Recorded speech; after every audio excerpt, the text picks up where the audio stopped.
Nos vamos a enlazar hasta Washington con Ariel Mutsatsos, corresponsal de Noticias Televisa y de Foro TV. Ariel, ¿qué tal? Muy buenos días allá en la capital de Estados Unidos. Y finalmente, como lo prometió en campaña, el presidente Biden tiene esta reunión virtual, cumbre virtual, para hablar sobre democracia.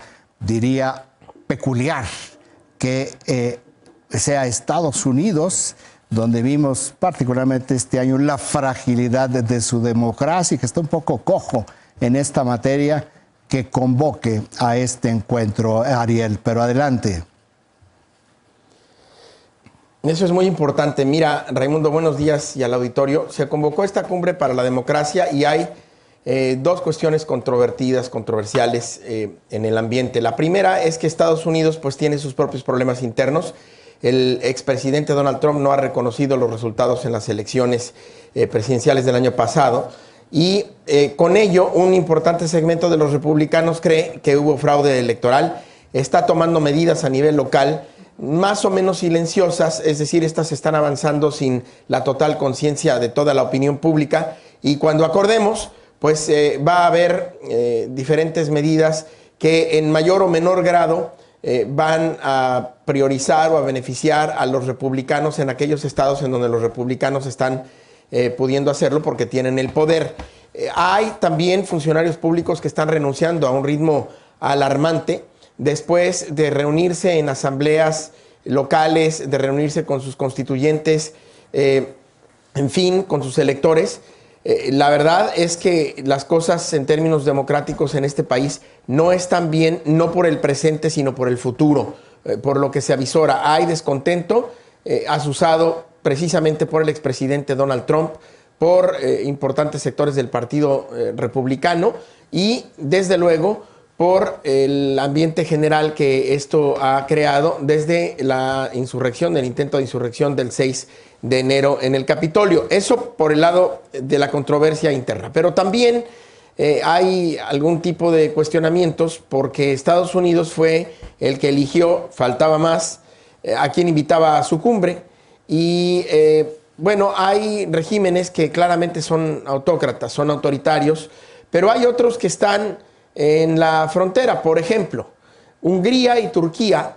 En Turquía hay evidentemente un régimen que sí tiene varios tintes de ser autoritario, pero en Hungría, Hungría es miembro de la Unión Europea. Hay, por supuesto, también un régimen quizás en términos ideológicos y políticos extremo, pero sigue siendo miembro de la Unión Europea y lo más importante, ambos países son miembros de la Alianza Atlántica, de la OTAN, en la cual pues Estados Unidos tiene un liderazgo muy importante. Entonces, esa parte hay quien dice que no se entiende por qué no los invitaron.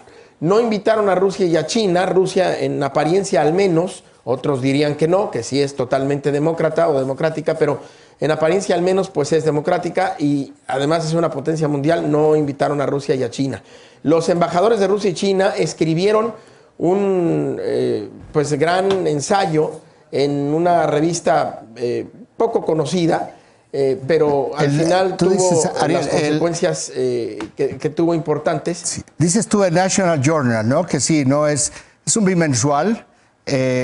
Curiosamente es un bimensual de corte conservador. Defiende muchas políticas conservadoras. Pero muy leída en la comunidad política y académica, Ariel. Sí, pero es que no es el National Journal, es el National Interest. Ah, el National Interest, peor aún, más conservador yo también aún. Eso te iba a decir, yo también lo había confundido al principio, pero este es más conservador todavía. Entonces lo escribió en el National Interest, que es una revista poco conocida en general, pero efectivamente muy conocida o muy recurrida en los círculos más conservadores. Y no hay que perder de vista que, bueno, el régimen de Vladimir Putin no se identifica precisamente con la línea conservadora. Y qué decir del de China, que es comunista, supuestamente. Entonces, ellos escribieron, los embajadores de cada país escribieron un artículo diciendo que el gobierno de Biden hace gala de una mentalidad de guerra fría que avivará la confrontación ideológica y una brecha en el mundo. Y terminaron sentenciando respecto a esta selección de países que invitaron a la cumbre, que ningún país tiene derecho a juzgar el vasto y variado panorama político del mundo con un criterio, con un criterio único. Eso es lo que escribieron los diplomáticos, Raimundo.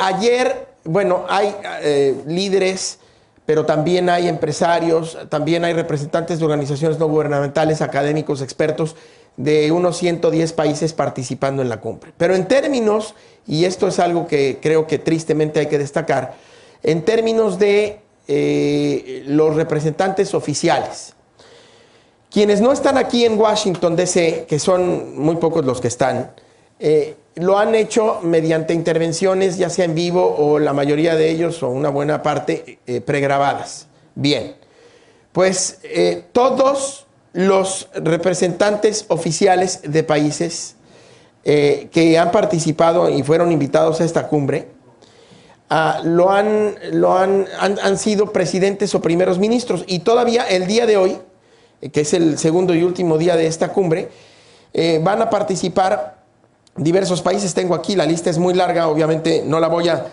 mencionar, pero bueno, Samoa, Fiji, Australia, Micronesia, en fin, Japón, para que ustedes se den una idea, India, y ustedes dirán, bueno, son países, algunos de ellos pequeños. Bueno, pues hay otros que no son tan pequeños.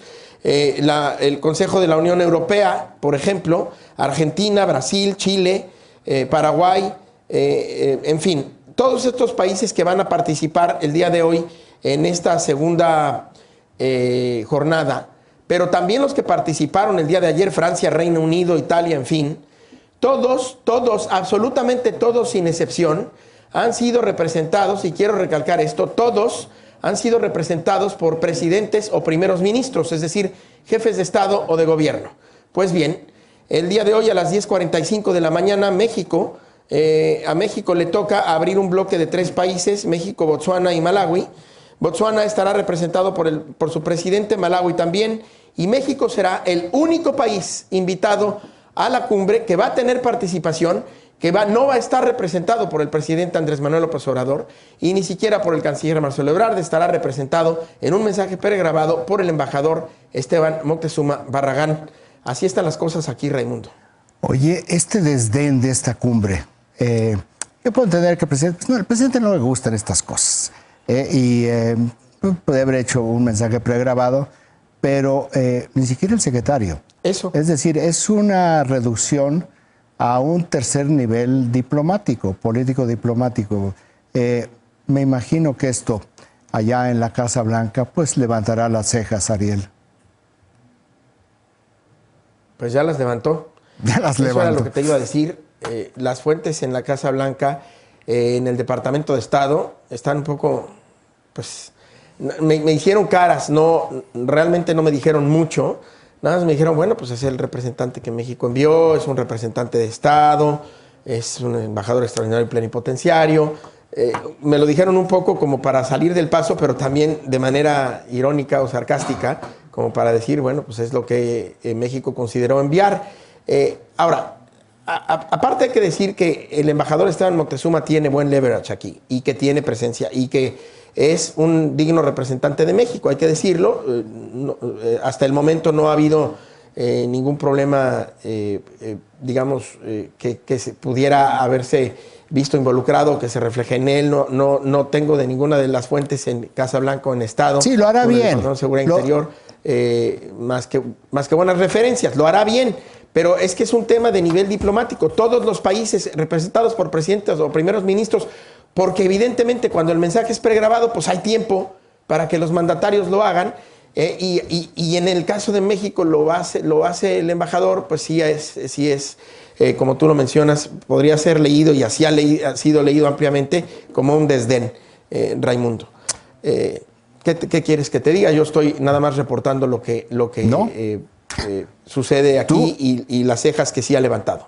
Nada, Ariel. Ahí esperemos que, pues, cuando menos el canciller dé una explicación del por qué ni el presidente ni él pregrabaron este discurso o participaron de una manera mucho más activa. Ariel, muchísimas gracias por este reporte.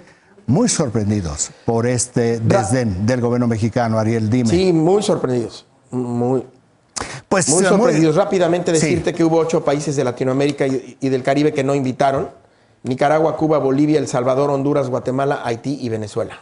Bueno, pero sí, muy sorprendidos. Entre los que no invitaron y los que dicen, pues mejor no voy, nos coloca en un lado de la historia occidental, hay que decirlo, porque la discusión sobre la democracia es un tema mucho más profundo de lo que estamos viendo, pero nos coloca por decisión propia en un lado, pues donde hay el menor número de países. Ariel, muchísimas gracias, muy buen fin de semana, síguete cuidando.